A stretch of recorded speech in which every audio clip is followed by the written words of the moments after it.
विपक्ष ने जो संकल्प लिया है उसकी सराहना करता हूं। उनके भाषण के एक एक बात से मेरा और देश का विश्वास पक्का हो गया है कि इन्होंने लंबे अरसे तक वहां रहने का संकल्प ले लिया।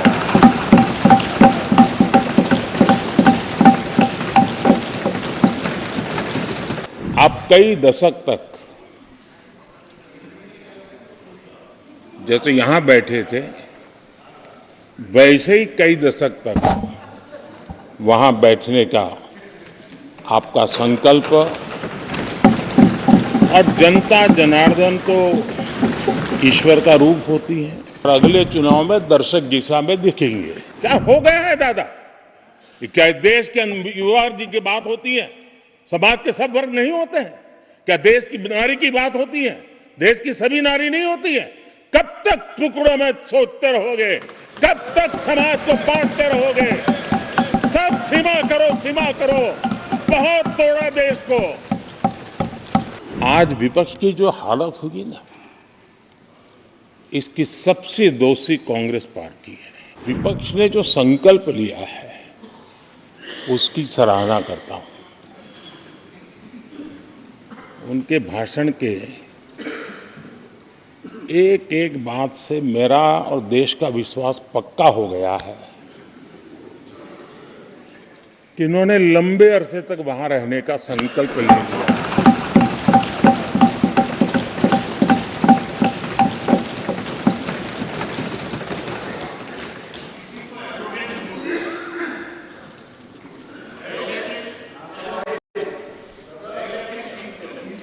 आप कई दशक तक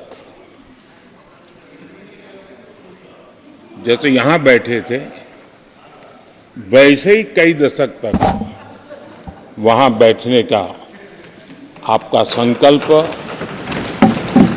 और जनता जनार्दन तो ईश्वर का रूप होती है और आप लोग जिस प्रकार से इन दिनों मेहनत कर रहे हैं,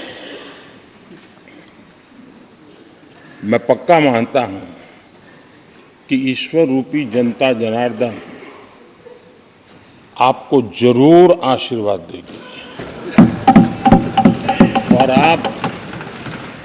आप जिस ऊंचाई पे हैं उससे भी अधिक ऊंचाई पर जरूर पहुंचेंगे और अगले चुनाव में दर्शक दिशा में दिखेंगे।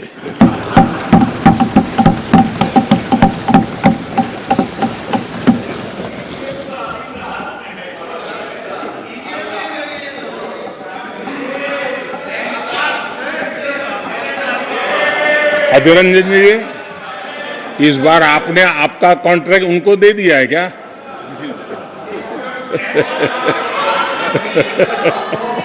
ये हमारे गीता में बोलते हैं कि अहम करम बलम दर्पम। आपने इन्हीं चीजों को पचाया है। मैं देख रहा हूं कि आप में से बहुत लोग चुनाव लड़ने का हौसला भी खो चुके हैं और मैंने सुना है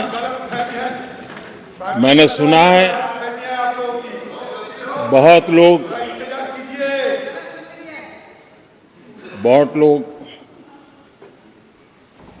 पिछली बार भी सीट बदली, इस बार भी कुछ सीट बदलने के फिराक में हैं और मैंने सुना है बहुत लोग अब लोकसभा के बजाय राज्यसभा में जाना चाहते हैं।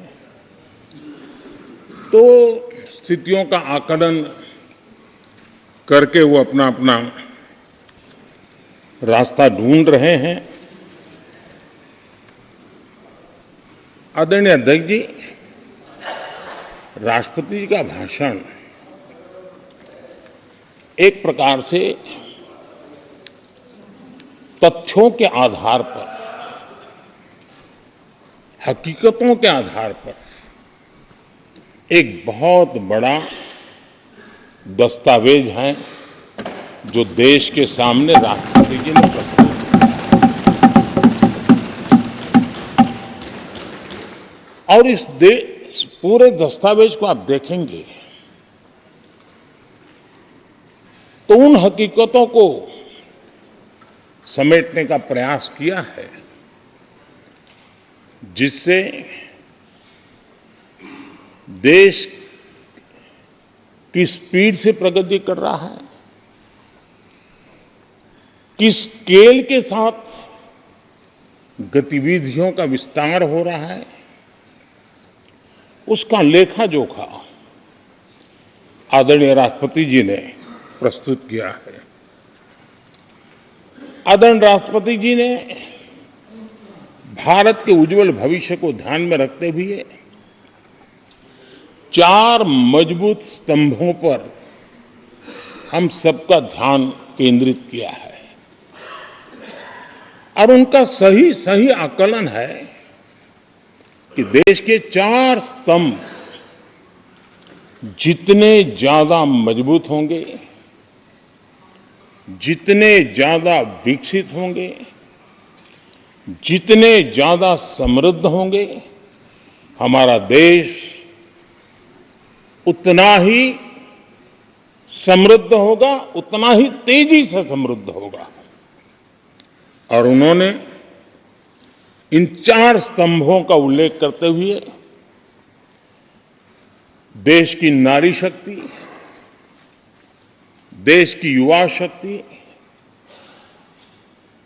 देश के हमारे गरीब भाई बहन और देश के हमारे किसान, हमारे मछुआरे, हमारे पशुपालक, उनकी चर्चा की है। इनके सशक्तिकरण के माध्यम से राष्ट्र के विकसित भारत के लक्ष्य को प्राप्त करने की जो राह है, उसका स्पष्ट दिशा निर्देश आदरणीय राष्ट्रपति जी ने कहा है। अच्छा होता, हो सकता है आपके यहां फिशरमैन माइनॉरिटी के न हो सकता है आपके यहां पशुपालक माइनॉरिटी के न हो सकता है किसान आपके यहां माइनॉरिटी के न हो सकता है महिलाएं आपके यहां माइनॉरिटी में न हो सकता है कि आपके यहां युवा में माइनॉरिटी। क्या हो गया है दादा? क्या देश के युवा जी की बात होती है? समाज के सब वर्ग नहीं होते हैं? क्या देश की नारी की बात होती है? देश की सभी नारी नहीं होती है? कब तक टुकड़ों में सोचते रहोगे? कब तक समाज को बांटते रहोगे? सब सीमा करो, सीमा करो। बहुत तोड़ा देश को।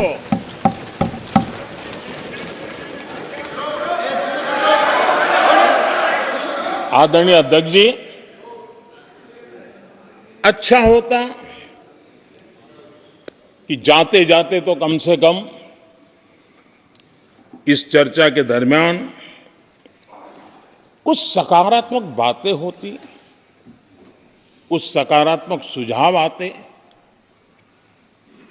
लेकिन हर बार की तरह आप सब साथियों ने देश को बहुत निराश किया, क्योंकि आपकी सोच की मर्यादा देश समझ पा रहा है। और उसको बार बार दर्द होता है कि ये दशा है इनकी सोचने की मर्यादा इतनी है। आदरणीय अध्यक्ष जी, नेता तो बदल गए, लेकिन टेप रिकॉर्डर वही बज रही है, वही बातें, कोई नई बात आती नहीं और पुरानी ढपली और पुराना राग वही चलता रहता है आपका। चुनाव का वर्ष था, थोड़ी मेहनत करते, कुछ नया निकाल करके लाते, जनता को जरा संदेश दे पाते, उसमें भी फेल गए आप। चलिए, ये भी मैं सिखाता हूं। आदरणीय अध्यक्ष जी, आज विपक्ष की जो हालत होगी ना, इसकी सबसे दोषी कांग्रेस पार्टी है।